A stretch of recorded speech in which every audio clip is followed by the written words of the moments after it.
This is the Jagdpanzer E100, one of the deadliest tier 10s in World of Tanks Blitz. It's what happens when you get an E100 hull and shove a 170mm cannon on it, dealing 800 damage per shot.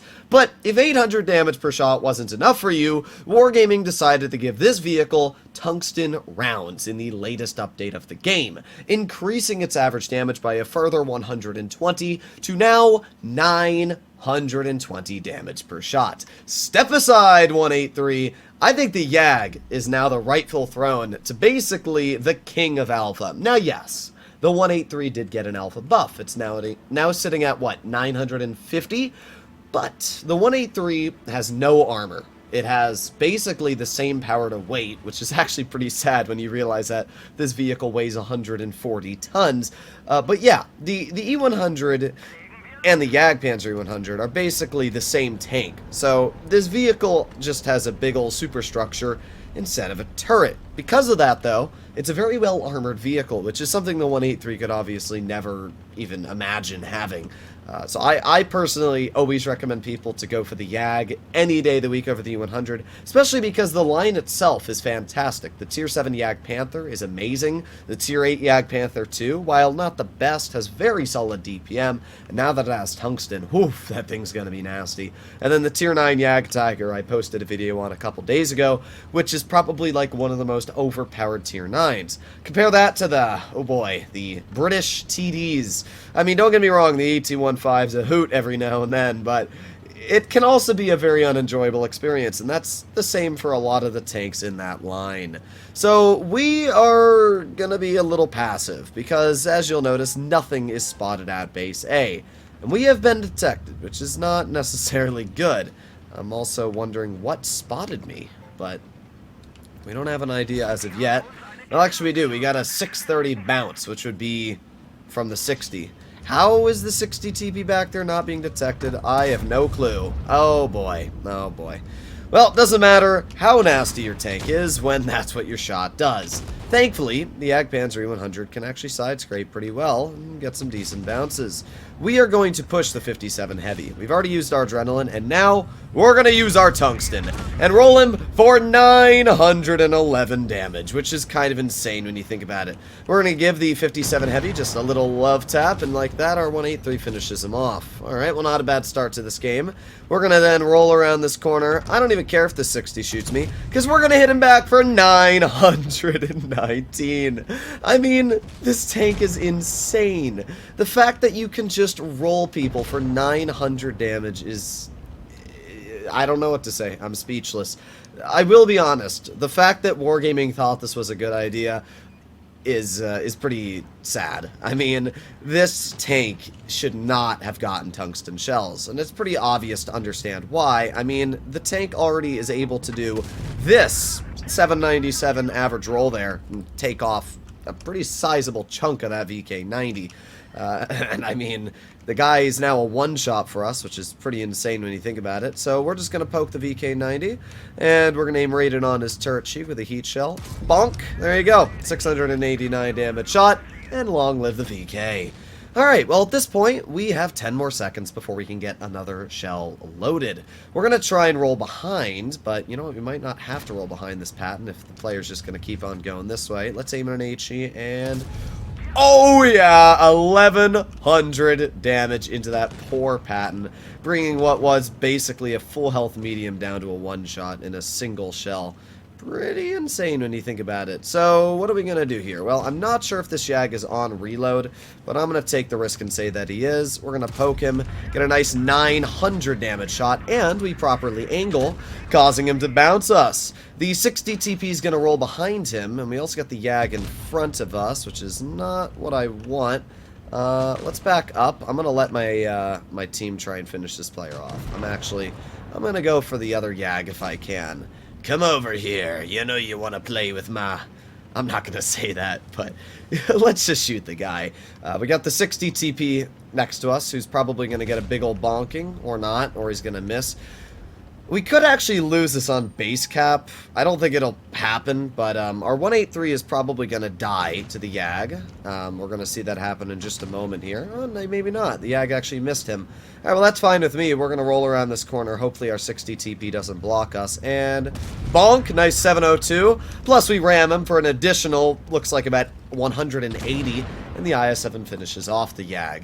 So, this first battle was a pretty good example of why this tank is so stupid. It has hit points, armor, not even that bad mobility, and a gun that is literally unmatched in tier 10. We got an ace, we got a high caliber, and dealt 6,300 damage, netting 200k credits in the process. I mean, the tank is insane. Now sure, there are obviously weaknesses with this vehicle, just like any other tank, but you got 3k DPM, and as long as you position your tank properly on heavy side, where you're not going to get rushed by mediums the majority of games, you should do pretty well. The tank falls apart when you roll up against autoloaders, specifically. I mean, for example, a decent 57 heavy player, even if you shoot him for 800 or even 900 with tungsten, the player can just boom you back in the track wheel for 1200 before you even have the opportunity to do anything, really. And that's the same example for a TVP or a 4005. So, while the Yag is incredible, autoloaders definitely seem to just ruin a lot of its capabilities. Because of that, you gotta be super careful on where you position the tank. Up against us in this game, we got a VK72, 60 TP, and an IS-4. It'll be interesting to see how the IS-4 armor looks, but we are in a Yag, so I don't think the IS-4 armor, even before the nerf, would have really made too much of a difference. They do have a Yag, a Hori, and a 263. All incredibly deadly tank destroyers, but I don't think they're going to be too much of a problem. We're just going to be a little careful here. I'm not going to play wide A corner. We're just going to chill in mid, and we're going to side scrape and see if we can spot somebody. A lot of times people like to drive mid in their super heavies, which I'm doing, speak of the devil. But I'm kind of hoping that we can catch maybe the VK72 off guard, or something like that. Right now we only see the 60 TP and IS-4 off to the side. It's possible we'll spot something in this little crossing here, but not too much is being spotted. I want to play a bit aggressive, but the problem is... Oh, well, there's a 62A. Let's put on our tungsten. Bonk 929. Wow. I mean, again, that is just insane. The fact that the vehicle is able to roll these just ridiculous damage numbers, it's pretty stupid. So, at this point, we're obviously reloaded. I don't think that 62A is going to poke us again, but you never know. I'm, again, playing very cautious. On the EU server, people love to camp, and they love to camp like crazy. So, I don't, like, there's only 3 tanks spotted this entire game, and obviously that's, you know, pretty weird. So, we're gonna shoot that 62A. I mean, 2 shots, 1,770 damage so far. I think that player learned his lesson pretty quickly. Maybe don't poke a tank that can literally turn you into a shish kebab.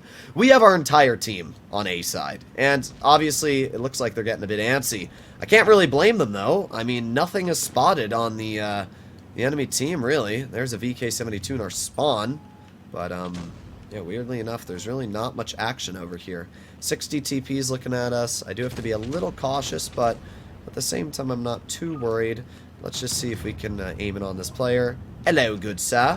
Oh, you missed me. That's going to haunt you. That's going to really haunt you, because now we're going to aim it on your upper plate and get a nice 802 shot. Of course, the Hori gets a big slap in. I hate Horis. All of you know just how much I hate Horis. The gun, everything about the vehicle is so incredibly nasty. But we are doing pretty good right now. We're going to aim in a shell on the lower plate of the 60, and what a terrible roll.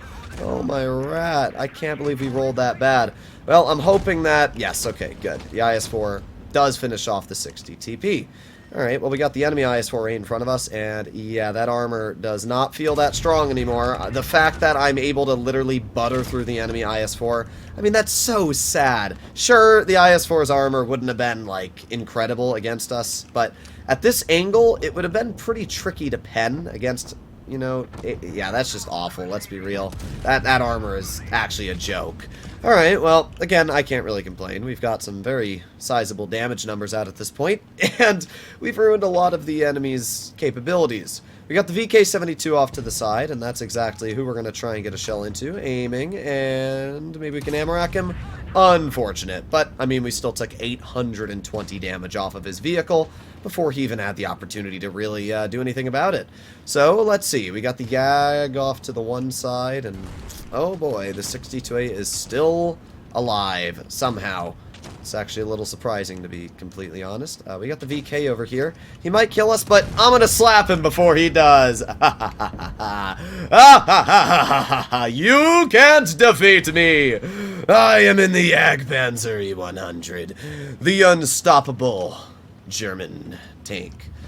Imagine if Germany made these in World War II. Holy, it'd probably be a disaster, though. Not to mention the fact that, like, all Ferdinands were, like, destroyed in combat because of our engine problems and getting stuck in mud. Yeah, it probably wouldn't be that good of an actual design. But hey, another 6,000 damage game! And another ace, and another high caliber. And that means we're gonna net another 200,000 credits. Well, I think that was a pretty solid game to showcase the Jag. Hopefully you enjoyed today's video, and now you can probably understand why I consider this to be one of the strongest tanks in Tier 10. A lot of people don't realize how strong this vehicle is, and it's incredible. I would highly recommend to grind down this line. I'll see you all in the next one. Bye-bye.